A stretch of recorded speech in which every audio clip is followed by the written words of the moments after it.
Andrea's POV. Hey, a penny for your thought? Sabi ni Mac na pinitik pang isang daliri sa harapan niya.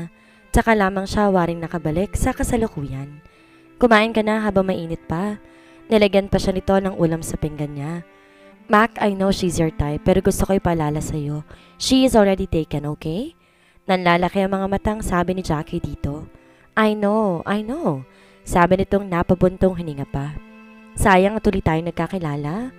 Makalugan pang sabi nito at saka hinarap na lamang ang pagkain. May pagkapihikan sa babae ang si Mac. Sabi ni Jackie nang lingunin siya. Kaya kahit maraming halos ibigay ng sarili sa kanya, di niya pinapansin. Pero kapag na-inlove naman, todo-todo, kahit malimutan ng sarili. Jackie, saway ni Mac dito. Stop it! Naiiling na sabi nito. Too much information? Sabi nitong nagbuga ng hangin saka tumingin sa kanya. Huwag mo na lang siyang intindihan, okay? Talagang ganyan lang siya kapag gusto niya mga kasama niya. Ngumiti na lamang siya. By the way, I heard na taga Santa Teresita ka pala? Alam mo bang madalas ako doon dahil may mga properties akong nabili doon na bala kong i-develop? Baka hindi man lang kita nakita doon ha? Sabi pa ni Max sa kanya. Paano mo pa siya makikita? Nakuha na siya ni Nathan. Tatawa-tawa namang sabi ni Jackie sa kanya. Kung alam niyo lang ang totoo, gusto na sana niyang sabihin sa mga to. Tsaka bigla siyang napaisip kung nauna kaya niyang nakilala si Mac. Posible kayang napaibig siya nito? Pero parang di niya makita ang sarili na umiibig sa ibang lalaki. Nasa ganoon siyang pag-iisip nang marinig ang isang pamilyar na tinig na kahit nakatalikod siya, kilalang kilala niya kung kaninong boses yun. Mukhang marami na akong namiss ah. Paglingon niya nakita niya si Nathan, waring humahangos papalapit sa kanila. Tinawagan ko siya. Sabi ni Jackie na makitang nagulat siya sa pagdating ng asawa. Hindi siya kumibo, pero nagsisimula na naman siyang magselos. Ihihinto siguro ni Nathan lahat ng ginagawa kapag si Jackie na ang nangangailangan dito. Para tuloy nawalan siya ng ganang kumain. I'm sorry, medyo na late ako. Naipit kasi ako sa meeting. Mabuti nilang nakapag-prepare ang sekretary ko para siyang mag-take over sa meeting. Dinig pa niyang sabi ni Nathan. Tsaka nauna pang humagkan kay Jackie bago waring napipilitan lamang na hinagkan siya, tsaka nakipagkamay kay Mac. Brother, mabuti naman nagkaroon ka ng oras, hindi yung puro ka nalang negosyo. Masiyang bati nito sa lalaki. Look who's talking, sabi naman ni Mac dito. Hindi siya kumibo pero para nagiinit ng kanyang mga mata. Kahit tong very sweet pa sa kanya si Nathan, never nitong inihinto ang trabaho para lang makasama siya. Pero kay Jackie, isang tawag lang nito, hindi ito nagdadalawang isip na ihinto ang ginagawa kahit nasa kalagitnaan pa ito ng meeting.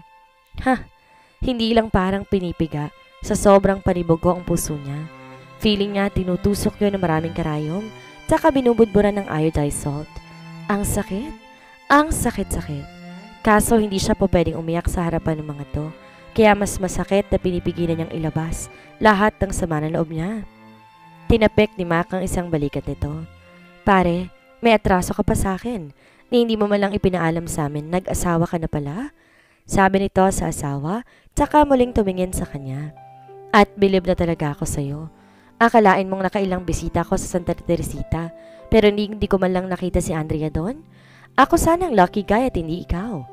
Pakiramdam niya, nanuot hanggang sa kanyang mga kalamnan ang tingin na yun ni Mac, kaya't nilihis niya ang tingin niya rito.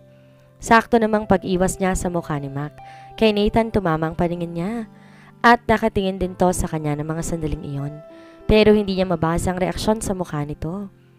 Para tong nagsiselos na galit na hindi niya maintindihan, pero alam niyang nag-iilusyon lamang naman siya. Paano tong magsiselos kay Mac, gayong nasa harapan nito si Jackie, ang babaeng totoong minamahal nito. Okay, you can go back to work now, Nathan. Huwag mo na kaming alalahanin. Pero pwede bang ipahiram mo muna sa amin si Andrea maghapon, okay? Malambing na sabi ni Jackie kay Nathan matapos silang mag-lunch. Bahagya pa nitong hinawakan sa brasong asawa. Tiningnan to ni Nathan na puno ng concern sa mukha. Mag-dinner tayo mamaya. Hindi ko lang talaga pwedeng ipaubaya sa iba yung next meeting ko. Anitong kay Jackie lang nakatingin. Promise, I will make it up to you tonight. Naglalambing na sabi pa nito sa dalaga na parang hindi man lang nito naiisip kung ano ang nararamdaman niya sa ginagawang to ng lalaki. Sa bagay, gusto naman talaga nitong saktan siya. Pero ramdam niyang hindi yun sinasabi ni Nathan kay Jackie para lang masaktan ang damdamin niya.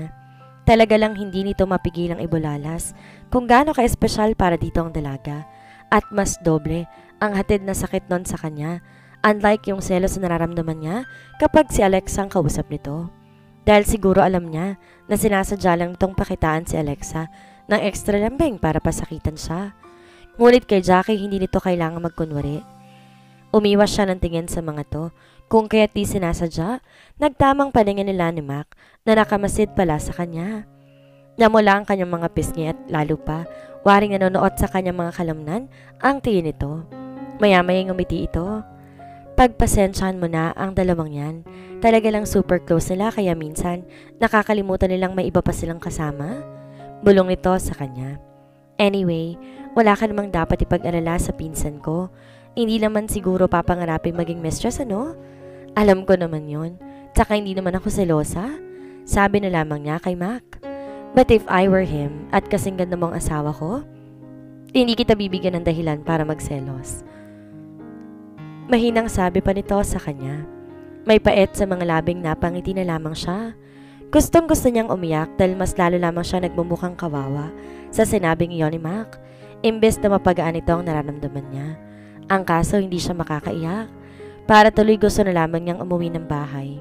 Ngunit ayaw naman niyang mag-isip ng kung ano si Jackie, kung kaya't nanahimik na lamang siya. Hindi man lamang nagpaalam si Nathan sa kanya nang bumalik to sa opisina. Kung ano-anong pinamili ni na Jackie at Mac. Nagulat pa siya nang ibigay sa kanya ni Jackie ibang damit at sapatos na pinamili ni na Jackie at Mac. Ayaw niya yung tanggapin, ngunit mapilit ito. Magtatampo raw ito kapag hindi niya yon tinanggap. Napilitan tuloy siya. Binilhan naman siya ni Mac ng isang mamahaling bracelet. Tumatanggi siya but he insisted. Masanin raw siya sa mga ito dahil talagang galante raw sila sa mga taong gusto nila. Ang bracelet may mga diamonds pa at ruby sa gitna. Hindi niya alam kung magkano yon dahil hindi niya makita ang price. Akala nga niya binili to ni Mac para sa ibang babae. Kaya't nagulat siya nang bigla na lamang iyong ipasuot sa kanya. Sabi pa sa kanya ni Jackie, normal lang sa pamilya nilang magbigay ng token sa mga kaibigan nila. Di naman daw ikagagalit ni Nathan kung tumanggap siya ng regalo kay Mac, kaya wala siyang dapat na ipag-alala. Sinuot na lang niya ang bigay ni Mac na bracelet.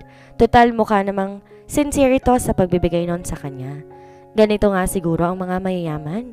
Parang barya na lang kung magbitaw ng pera sa mga kaibigan. Mac, okay lang bang ikaw na maghatid pa uwi kay Andrea? Tanong ni Jackie sa lalaki, bandang 5:00 ng hapon, pagkatapos silang magmerienda. I almost forgot. May meeting nga pala ako sa isang client. Bakit nga ba nawala sa isip ko? It's okay. Kaya ko namang mag-commute pa uwi. Sabi niya sa mga ito. Rush hour ngayon. Mahirap kumuha ng taxi. Alam mo naman dito sa Manila. Besides, hindi naman busy si Mac. Sabi ni Jackie sa kanya. Baka pagalitan ako ng asawa ko kapag pinag-commute kita. Oo na naman. Tsaka hindi ko rin naman hahayang mag-commute pa uwi, no? Si Mac. Naisip niya wala naman sigurong masama kung magpapahatid siya kay Mac. Rush hour nga pala ngayon at baka abutin siya ng siyam-siyam sa paghihintay ng taxi. Tsaka mukha namang mabait si Mac. Ang gaan nga kagad ng loob niya rito. Gayong ngayon pa lang naman niya ito nakilala. Siguro dahil nakita niya ang Kuya Ken niya sa personality nito. Nathan's POV. By the way, Nathan, ako ang sumundo kanina kay Andrea. Napansin ko isa lang ang maid mo. Ang laki-laki ng bahay mo, tas isa lang maid mo? Sabi ni Jackie sa kanya habang kumakain sila ng dinner. Sasabihin sana niyang si Alex ang nagpalis sa mga katulong sa bahay. Ngunit baka mainis lang to sa kanya. Ipapadala ko yung isang maid ko para naman may katulong ng maid mo at si Andrea doon. Don't worry, mapagkakatiwalaan si Yaya Sally. Remember her? Alam mo naman kung gaano ko kamahal ang matandang yon. Dahil siya nag-alaga sa akin, wala pa pagkabata. Pero paano ka? Oh, I live in my condo, remember? Hindi ko kailangan to stay in a helper.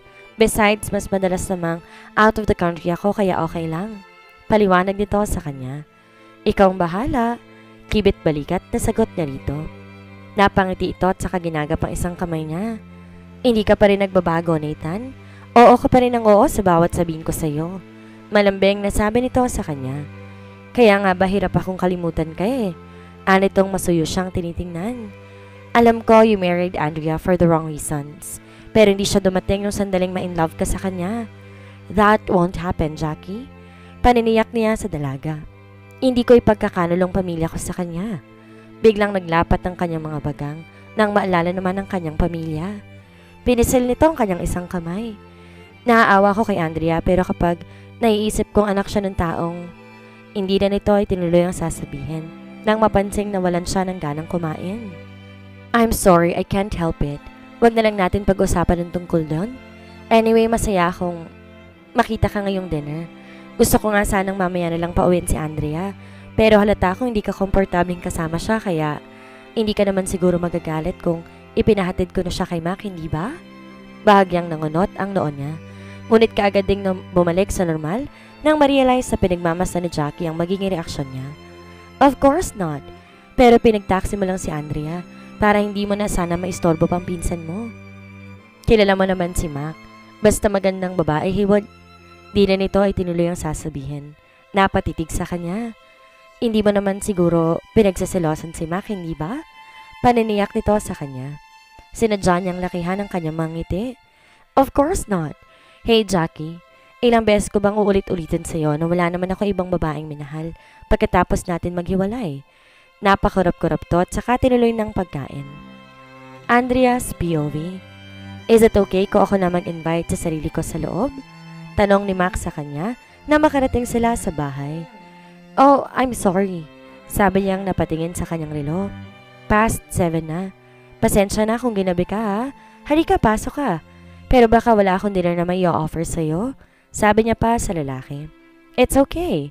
Sabi nitong pumasok na sa loob ng bahay kasabay niya. Inutusan niya si Amy na igawa sila ng juice. Siya naman gumawa ng sandwich para sa kanilang dalawa dahil nagugutom na rin siya. The best sandwich ever. Bulalas ni Mac na matikman ang chicken sandwich na gawa niya. Mas masarap pa to sa mga sandwich ng mga first-star hotel. Napatawa siya. Binubola mo naman ako masyado? Anya rito. No, hindi ako nagbibiro. Sabi nitong tumitig sa kanya. Ano bang meron si Nathan at swerte yata siya sa lahat ng bagay? Tanong pa nitong hindi inalis ang tingin sa kanya. Bigla tuloy siyang na-conscious. Iniiwas niyang kanya mga mata dito. Tsaka tumayo at kumuha ng tubig sa fridge. I'm sorry. Anitong nang maramdaman ang pagkaasiwa niya. I just can't help it. I mean, bulag na lang sigurong di magkakagusto sa'yo. Mac, sorry for being too straightforward. I think there's nothing wrong with it. Sabi nitong napangiti. Don't worry, you are very safe. I know my limitations. Alam ko namang taken ka na at kaibigan ko si Nathan. Hindi ako gagawa na anumang kasisira ng friendship namin. Sinasabi ko lang to sa'yo dahil talagang nagagandahan ako sa'yo. No more, no less, okay? Pagbibigay assurance pa nito sa kanya. Alam ko naman yun. Tipid ang ngiting sabi niya. Kahit pa nga naaasiwa pa rin siyang papurihan nito. Siguro dahil may asawang tao na siya at ano na lang iisipin ni Nathan kung makita nitong pinapapurihan siya ng ibang lalaki. Ngunit naisip niya wala namang pakialam ang lalaki yun sa kanya. Kahit nga siguro ligawan siya ni Mac, payag to eh. Ano na lamang ba siya para dito? Besides, mukha naman kay Jackie lang atensyon nito. Naaalala niyang sinabi nito kay Jackie kanina. Babawi to sa dinner. Pihadong magkasama ngayon ang dalawang yon para mag-dinner. Pagkatapos kaya ng dinner, saan ang sunod na mga tong pupuntahan? Nathan's POV. What's bothering you, Nathan? Nagtatakang tanong ni Jackie sa kanya nang mapansing waring balisa siya na hindi mapalagay. Bigla siyang natigilan. Ano nga bang inaalala niya? Hindi ba dapat in-enjoy na lamang niyang sandaling kasama niyang dalaga? Ngunit naiisip niya sina Andrea at Mac. Kilala niya ang pinsan ni Jackie. Matinik talaga yan sa babae at wala itong pinilalampas na pagkakataon kapag gusto nitong isang babae. Naiinis siyang alam na ni Mac na asawa niya si Andrea. Pero pansin niya kaninang lunch na waring nagpapahaging pa ito dito. At ito pa talagang nagpresentang ihatid pa uwi ang kanyang asawa. At pumayag naman tong magpahatid sa lalaking yon. Nayayamot siya. Hindi dahil sa nagsiselo siya. Nayayamot siya dahil ayaw niyang maging close si Andrea dito. O sa kahit na sino pa mang lalaki. Parang nahulaan naman ni Jackie ang tinatakbo ng isipan niya. Don't tell me inaalala mo si Mac at ang asawa mo? Tanong nito. Ramdam niyang waring nahirapan tong bigkasin ang salitang asawa sa kanya. Of course not. Mariing tanggi niya. Alam mo naman kung anong dahilan, kaya ako siya pinakasalan, hindi ba? Anya rito. Sa anniversary ng kanilang kumpanya, habang lasing na lasing siya, nabanggit niya kay Jackie ang dahilan kung ba't niya to pinakasalan. Nainis pa nga ito sa wala raw kwentang dahilan niya. Pwede naman daw niya tong paghigantihan nang wala nang gaano mga paandar. Ano raw naisipan niya at kailangan pa niya tong pakasalan? Katwiran niya. Mas masasaktan ng tatay nito kapag sinaktan niya ng husto ang damdamin ni Andrea. Besides, madali naman na mag-file ng annulment pagkatapos ng lahat ng to. Tinignan siya ni Jackie ng masama at saka umayos ng upo. Para naman siyang biglang namulang mukha. Pakiramdam niya nahuli siya nito sa isang akto na ayaw niyang mabibiso nito. Piniksina lang niya sa utak niyang lahat ng gumugulo sa isipan niya at tinarap si Jackie. Dapat maging masaya siya kasama niya ngayon. Ang babaeng magpahanggang ngayon ay laman pa rin ng kanyang puso.